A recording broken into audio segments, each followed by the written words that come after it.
ഒരു വിഘ്നങ്ങളും കൂടാണ്ട് ഈ പൂജ നടത്തണം. പൂജക്കിടയിൽ പ്രശ്നങ്ങളൊന്നും ഉണ്ടാവാതിരിക്കാനും നോക്കണം. അവസാനം വരെ ഓരോ കാര്യത്തിലും പ്രത്യേക ശ്രദ്ധയും ഭക്തിയും ഉണ്ടായിരിക്കണം. അതിന്റെ സർവ്വ ചുമതലയും നീ തന്നെ ഏറ്റെടുക്കുകയും വേണം മോളെ. ഇനി അതോർത്തുകൊണ്ട് നിങ്ങൾ ആരും വിഷമിക്കേണ്ട കാര്യമൊന്നുമില്ല.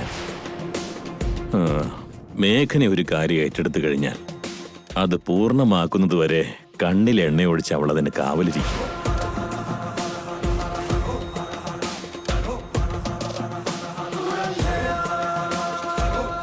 ഒരു തപസ് പോലെ അവളത് ഏറ്റെടുക്കും. മാത്രമല്ല, ഇത്രയും കൊല്ലത്തെ അനുഭവമുള്ള അരുണിമ മേഘനെ നയിക്കാൻ കൂടെയുണ്ടല്ലോ.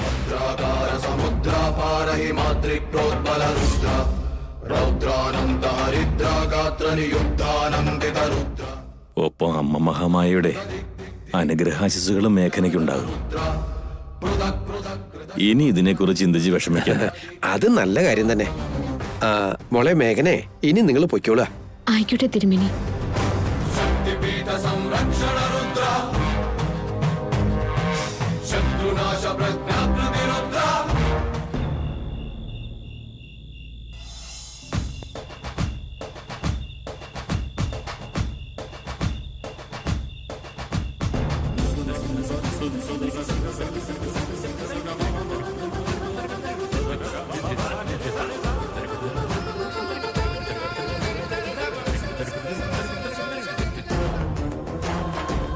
ആന്റി, മേഘൻ ഇവിടേക്ക് വന്നത് ഒരു വിധത്തിൽ നന്നായി.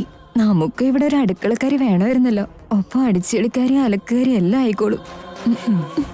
അതും ശരിയാണ് മഞ്ജരി.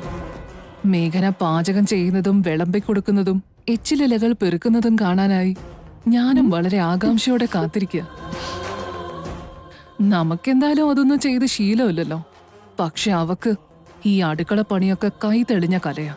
അതൊക്കെ അവള് തന്നെ ചെയ്തോട്ടെ. പ്രിയമതേ, രാജേശ്വരിയും കുട്ടികളും കാണുന്നില്ലല്ലോ. അവരെല്ലാരും കുറച്ചു കഴിഞ്ഞ് കഴിച്ചോളാന്ന് പറഞ്ഞു. അതുകൊണ്ട് ഞാനും അവരെ നിർബന്ധിച്ചില്ല. ആയിക്കോട്ടെ, എന്നാലും അവര് കഴിക്കാനായിട്ട് വരുമ്പോ നീ അവരുടെ കൂടെ നിൽക്കണം. ശരി അരുണിമേച്ചി.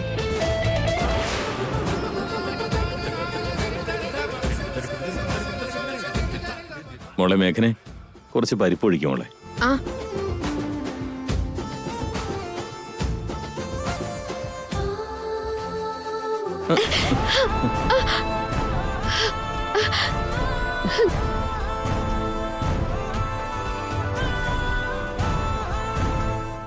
എന്ത് പറ്റി മോളെ? എന്നെ മാപ്പാക്കണം. കയ്യിന്ന് വഴുതിപ്പോയതാ. കുറച്ച് നേരമായിട്ട് ഞാൻ ശ്രദ്ധിക്കുന്നുണ്ട്.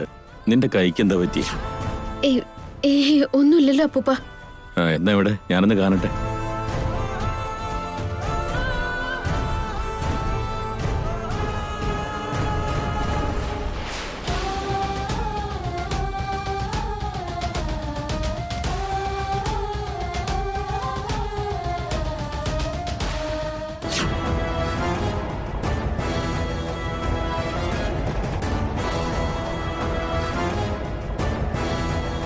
എങ്ങനെയാ മോളെ വിരലുകളെല്ലാം പൊള്ളി? കുറച്ചു മുൻപ് അഖണ്ഡ ദീപത്തിനടുത്ത് വെച്ച് യാദൃച്ഛികമായി പൊള്ളിപ്പോയതാ അപ്പൂപ്പ. കൈ ഇങ്ങനെ പൊള്ളിയിട്ട് നീ മിണ്ടാതിരിക്കുമായിരുന്നോ? ഒന്നും എന്നോട് പറയാറുന്നില്ല മേഘനെ?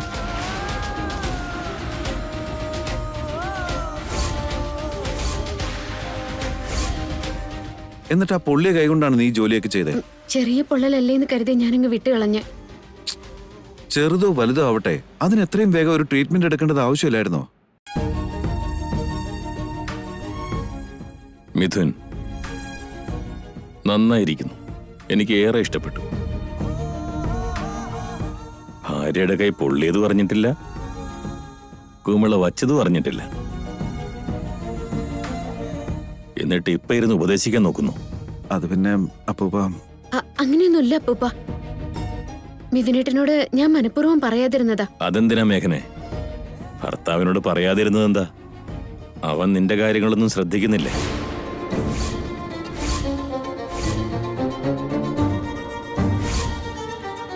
നിന്നെ സ്നേഹത്തോടെ ചേർത്ത് പിടിക്കാറില്ലേ? നിങ്ങൾ രണ്ടാളും രമ്യതയിൽ തന്നെയല്ലേ?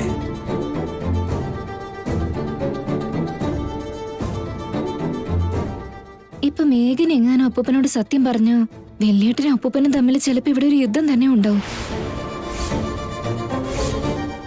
എന്താ മേഘന, നീ എന്താ ഒന്നും മിണ്ടാത്തെ? അങ്ങനെയൊന്നും ഇല്ല അപ്പൂപ്പ. മിഥുനേട്ടനെ കുറിച്ച് അപ്പൂപ്പൻ അറിയില്ലേ? മിഥുനേട്ടന്റെ സ്നേഹം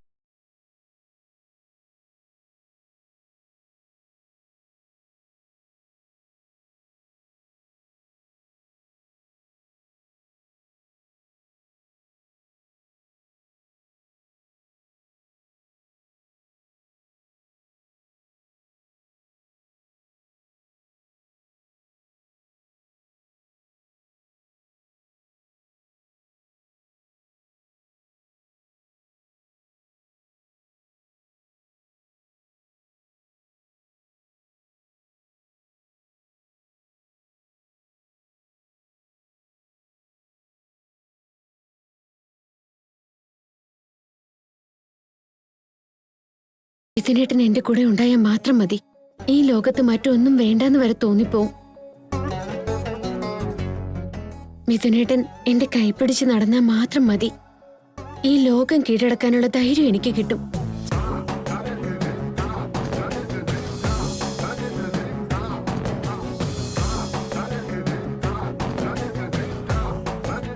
മിഥുനേട്ടൻ എന്റെ കണ്ണുകളിലേക്ക് നോക്കി കുറച്ചു നേരം എന്റെ അരികത്തൊന്ന് ഇരുന്നാ മതിയാവും.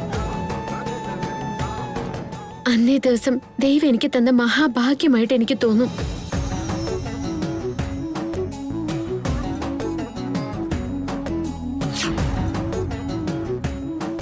മിഥുനേട്ടൻ കൂടെയുള്ളപ്പോ മറ്റെല്ലാതും ഞാൻ മറന്നു പോവും അപ്പൂപ്പ.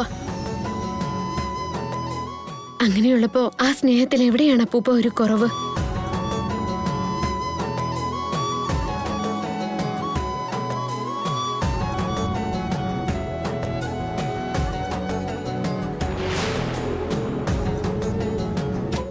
നീ പറയുന്നത് 100% ശരിയാണെന്നൊന്നും എനിക്കറിയില്ല. പക്ഷെ ലോകത്താരും ഭർത്താവിനെ കുറിച്ച് ഇത്രയും നന്നായിട്ട് പറയില്ല.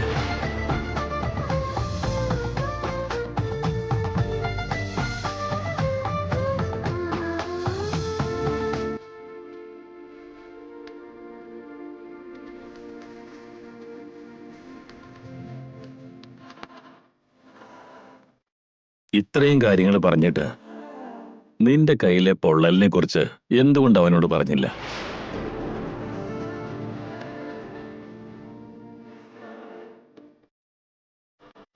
പറയാൻ താല്പര്യമില്ലായിരുന്നോ?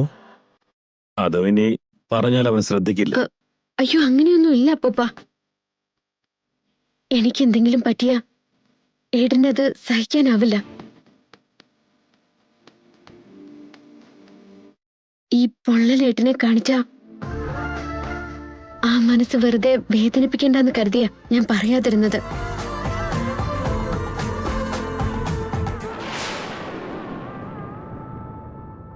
നീ അത് കേട്ടോ മിഥുൻ? നമ്മുടെ ജീവിതത്തിൽ കോടികൾ ഉണ്ടാക്കിയില്ലെങ്കിലും സാരമില്ല, നമ്മളെ മനസ്സിലാക്കുന്ന ഒരു ഭാര്യയെ കിട്ടുന്നതാണ് ഭാഗ്യം.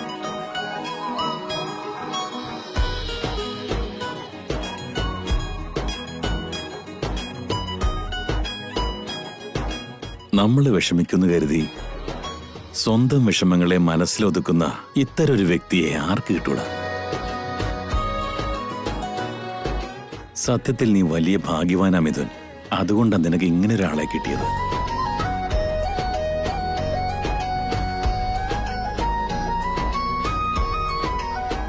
കിളവിന് വേറെ പണിയില്ലേ?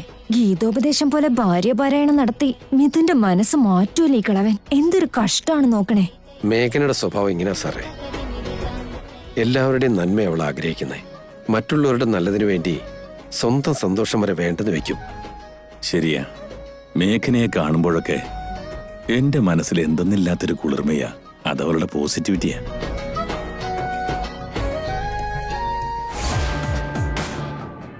ഒന്ന് പോടാ മരക്കിഴവാ, മതി നിന്റെ പ്രസംഗം. മേഘന മേഘന മേഘന, എപ്പോഴും മേഘന പാരായണം തന്നെ.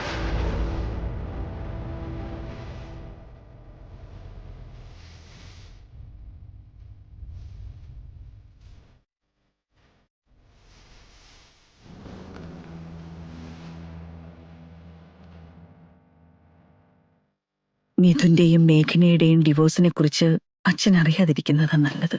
അറിഞ്ഞിരുന്നെങ്കിൽ ഈ വീടിപ്പോ രണ്ടായേനെ. വിവാഹമോചനം നടത്താൻ സാധ്യമല്ലെന്ന് പറഞ്ഞ് എല്ലാവരുടെയും വായടപ്പിച്ചേനെ. വന്നോളൂ ആന്റി, ഇരിക്കൂ.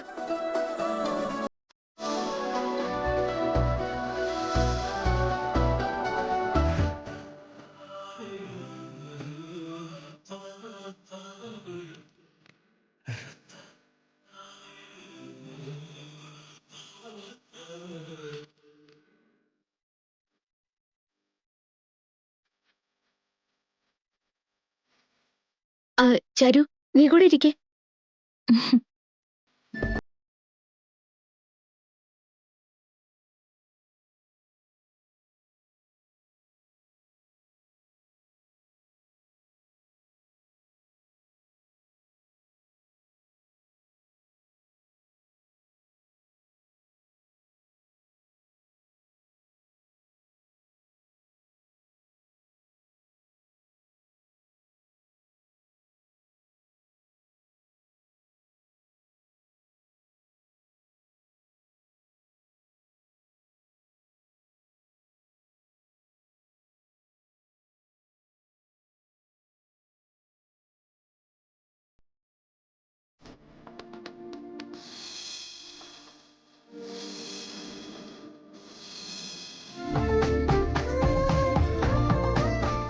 ഇന്ന് നിങ്ങളോടൊപ്പം സ്പെൻഡ് ചെയ്യാൻ കഴിഞ്ഞത് എനിക്ക് വളരെയേറെ സന്തോഷമായി. എനിക്കും അങ്ങനെ അച്ഛാ. അച്ഛന്റെ ബിസി ഷെഡ്യൂളിൽ ഒന്നുമില്ലെങ്കിൽ ഒരു ദിവസമെങ്കിലും ഇങ്ങോട്ട് വരാൻ തോന്നിയല്ലോ അച്ഛന്. എന്റെ മനസ്സ് ശരിക്കും നിറഞ്ഞത് ഇപ്പോഴാ അച്ഛാ. എന്തു പറയുന്നു ജയേട്ടാ? അത് ശരിയാണ് സാറേ. സാറ് വരുമ്പോഴെല്ലാം സാറിനോടൊപ്പം ഒരു പോസിറ്റീവ് എനർജിയും കൊണ്ടുവരാറുണ്ട്. അത് ഞങ്ങളിലേക്ക് പകർന്നു തരികയും ചെയ്യും. അതുകൊണ്ട് തന്നെ സാറിന്റെ വരവിന് വേണ്ടി ഞങ്ങൾ എപ്പോഴും കാത്തിരിക്കുകയും ചെയ്യും.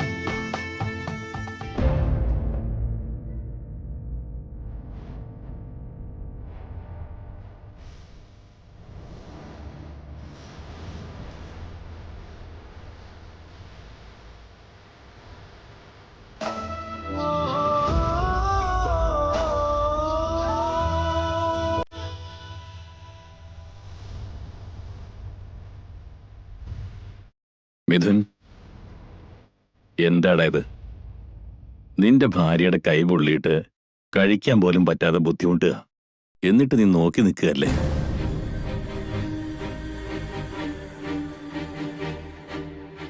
അവളുടെ വേദന എന്താന്ന് പോലും നീ ഓർത്തില്ലോടാ. അവളുടെ വേദന നീ അറിഞ്ഞ നിനക്ക് വേദനിക്കുന്നോർത്ത് അവളെല്ലാം ഉള്ളിൽ ഒതുക്കുക ചെയ്തത്. അങ്ങനെ ഒരു ഭാര്യയ്ക്ക് മനസ്സറിഞ്ഞ് നീ സ്നേഹം കൊടുക്കണ്ടേ?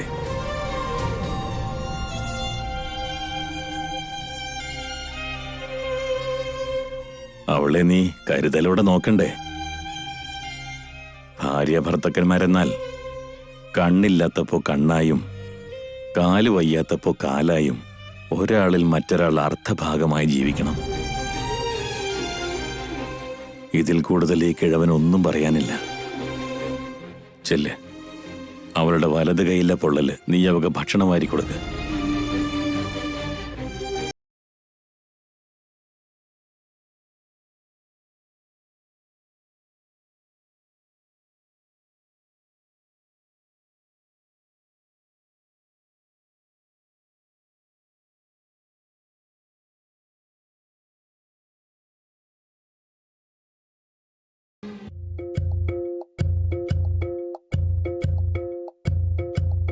രണ്ടു ഹൃദയമുരഞ്ഞുണരുന്ന പ്രണയത്തീനാളം, രണ്ടു ഹൃദയമുരഞ്ഞുണരുന്ന പ്രണയത്തീനാളം.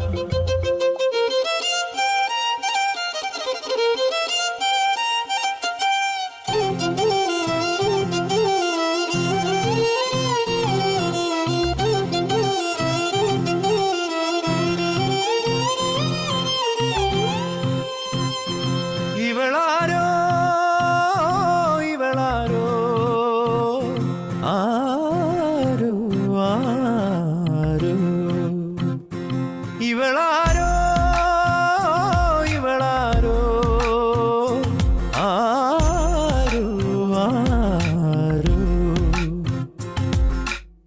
കരിമുകിലലകളിൽ മിന്നൽ പിണരുപോൽ എരിവയിൽ വേനലിൽ ഒരു മഴത്തുള്ളി പോൽ ആരോ ഇവളാരോ ആരോ ഇവളാരോ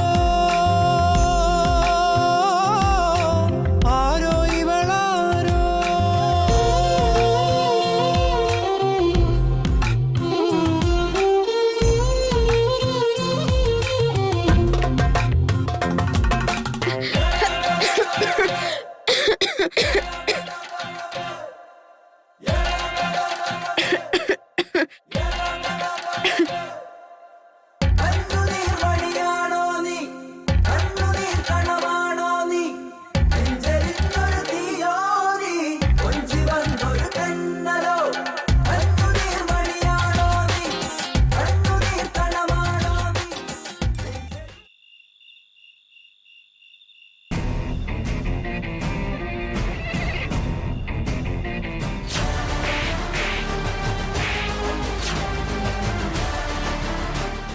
എന്റെ മിഥുനേട്ടനെയോ നന്ദൻ കുടുംബത്തെയോ തകർക്കാൻ ശ്രമിച്ച അത് കണ്ടുകൊണ്ട് ഞാൻ കയ്യും കെട്ടി നിൽക്കുന്നു കരുതണ്ട.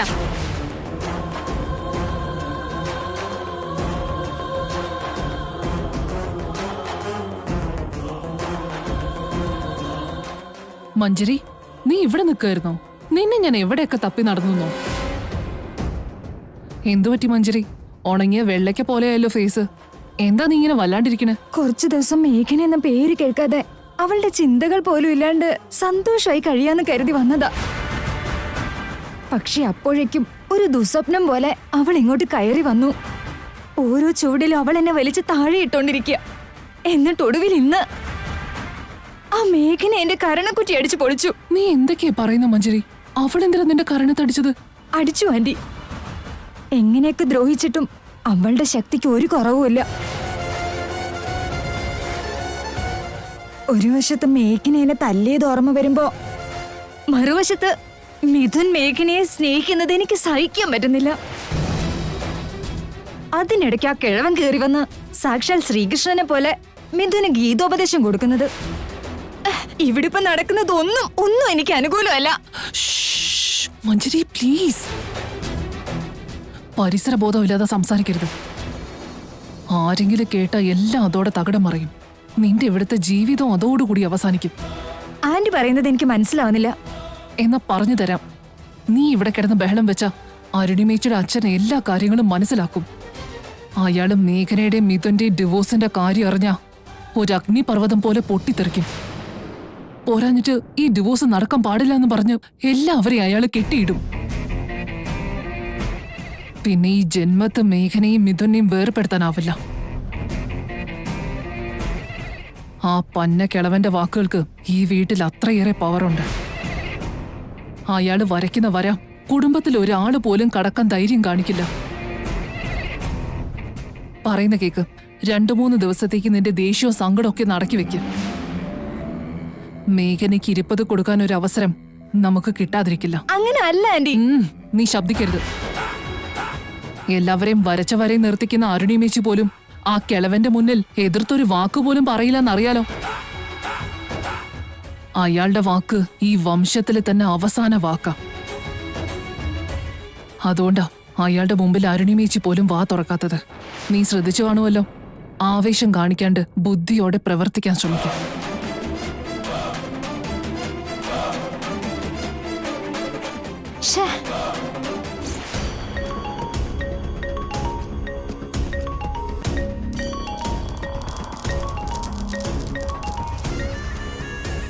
ഹലോ, എന്തൊക്കെയുണ്ട്? ഞാൻ സുഖമായിട്ടിരിക്കുന്നു. നിനക്ക് സുഖാണോ? കാലത്തിനനുസരിച്ച് സാഹചര്യങ്ങളോട് മല്ലിട്ട് മുന്നോട്ട് പോകുന്നു.